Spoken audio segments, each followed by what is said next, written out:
one day after the deadly terror attack in New Orleans. Tonight, we're learning more about the suspect that killed 14 people and wounded dozens more on Bourbon Street. We're getting reaction tonight as Bourbon Street finally reopened. We're also hearing from Midwesterners who were in New Orleans to see Notre Dame play in the Sugar Bowl.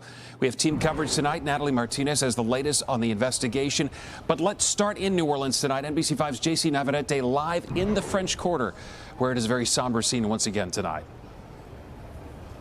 Stephen Ellison, good evening. You're absolutely right. Still somber out here tonight, but we're seeing more folks coming out. And New Orleans remains fortified this evening. Just behind me, they've installed these ramps here to prevent another incident like that happening. Just ahead, there's a makeshift memorial that continues to grow. New Orleans tonight showing us what it looks like to put your best foot forward. It's unthinkable. It's just sad. It was tragic. All these words come to mind when you gauge the mood in New Orleans. I can't imagine what your feelings would be when you see a friend laying there on the street. Mike took a train with his wife from Chicago, the two hoping to ring in the new year in a city built on love and culture. What they got instead was hate, terror, and carnage. It really hurt to see that whole scene. It was tragic to think that we were at that location and that the people have been hurt so badly. It was riveting for us. At the Superdome, the game went on inside. On the outside, a fortress. Security on par with what you'd see at the Super Bowl. And at the scene here on Bourbon Street, a quiet night and a growing memorial of candles, flowers, stuffed animals, and a sign saying, "Nola Strong, we will never forget," along with a list of the names of some of the victims. And while the city grieves and mourns this unthinkable act of hate, it remains on high alert. It also looks for ways to heal and move forward. Take Amir, for example. He came out because he knows his city, built on music, needed his voice. It's just one of those cities that's resilient. It has been resilient forever and never more, and we'll always grow, we'll always build. A city that gets knocked down, but always knows how to get back up, even in the darkest of times, proving what it means to be Nola Strong.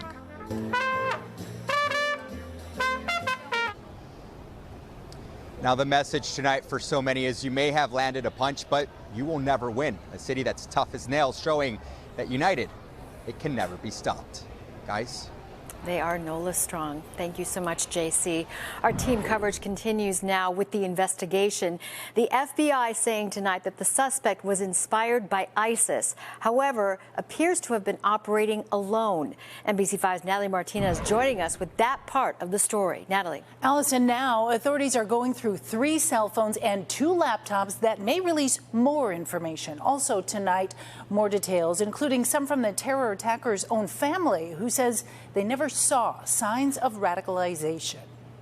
The FBI releasing new surveillance photos tonight, seeking information about the Bourbon Street attack. New video tonight shows the high-speed terror attack as it happened on New Year's Day. The white pickup with an ISIS flag on the back is allegedly driven by Samsoon Dean Jabbar. We now know the truck was rented on December 30th in Texas and driven to New Orleans on the 31st.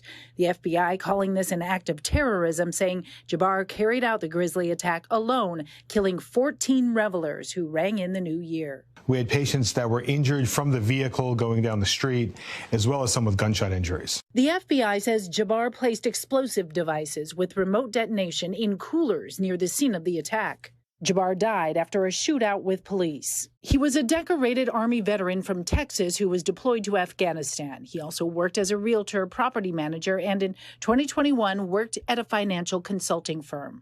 4-year-old YouTube video shows Jabbar around the time he lost $28,000 with his business in 2021. I spent 10 years as a human resources specialist and IT specialist. 2022, he wrote to a divorce lawyer that he couldn't afford his house payment and that it was past due in excess of $27,000 and that he was in danger of foreclosure. Family members told the New York Times he'd recently been barred by his ex-wife from spending time with their 2 daughters after acting erratically. He also recently posted videos pledging his support for the terror group that he claimed to have joined before last summer. And just before this deadly rampage, he posted to Facebook. Jabbar explains he originally planned to harm his family and friends, but was concerned the news headlines would not focus on the, quote, war between the believers and the disbelievers. Tonight, investigators search his Houston home and a residence where he stayed in New Orleans. That home just a block away from Chicago business owner Mark Lieberson's New Orleans home. We woke up to so many messages. He shows us photos of streets open and people taking photos with police in this resilient city. You can definitely feel a sense that this is a rediscovery. Meanwhile, President Biden says he will try to travel to New Orleans and directed his team to make every resource available to federal, state, and local law enforcement. Allison? Natalie, thank you. Let's talk about the latest on the attack in New Orleans. NBC News now reporting that the material used in 2 explosive devices that were planted by the suspect near the scene contained rare explosive material that they say has never been used before in an attack in the United States or in Europe. Federal investigators now trying to figure out how he could have learned about making that kind of material. Meanwhile, the French Quarter in New Orleans is fully open to the public today, including Bourbon Street. Police said they are increasing their presence in the area where 14 people were killed on New Year's Day. President Biden and the First Lady are planning to visit New Orleans on Monday. NBC5 investigates now with some big questions about security following that attack. Tonight, the CEO of a company that produces 700-pound steel barriers said New Orleans has owned them for years, but did not deploy them on New Year's Eve. Our investigative reporter Bennett Haeberle looking into this.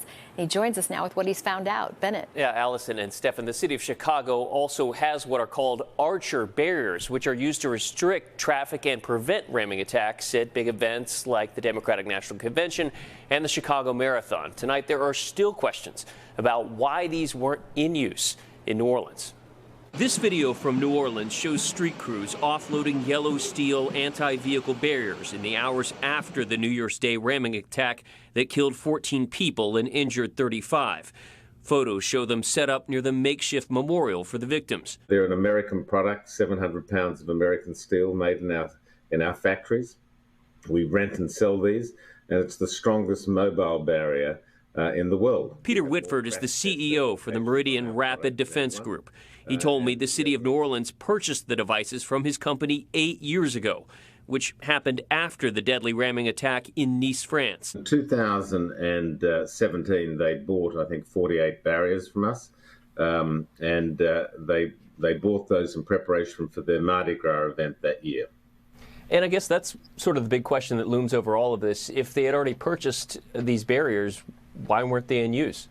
That's a question that I can't answer. That's a question I think you'd have to ask them. NBC5 Investigates reached out to the city of New Orleans with those same questions again on Friday. A spokeswoman said she would get back to us. When Bourbon Street reopened Thursday, the police chief was asked about them. Those yellow Archers, where did they come from? Actually, we have them. I didn't know about them, but we have them. And so we have been able now to put them out. New Orleans was in the middle of a months-long project to replace street bollards and were using other barriers like police cars to restrict traffic.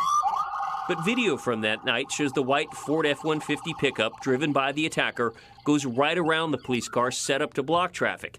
You can see the truck make a right turn onto Bourbon Street before accelerating, mowing down New Year's revelers. Do you think if these had been deployed on New Year's Eve in New Orleans that the attack could have been prevented?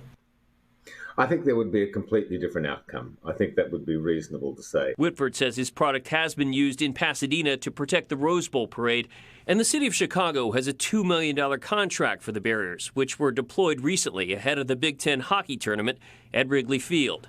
Alderman Ray Lopez would like to see them be required for permitted street festivals throughout Chicago. And NBC News reviewed law enforcement documents that show that vehicle ramming attacks remain a highly viable option for terrorists and underscore the need for protective measures, including restricting vehicle access with blocking cars, bollards, or steel barriers. Stefan? Some important information there, Bennett. Thank you so much. Sure. We appreciate it.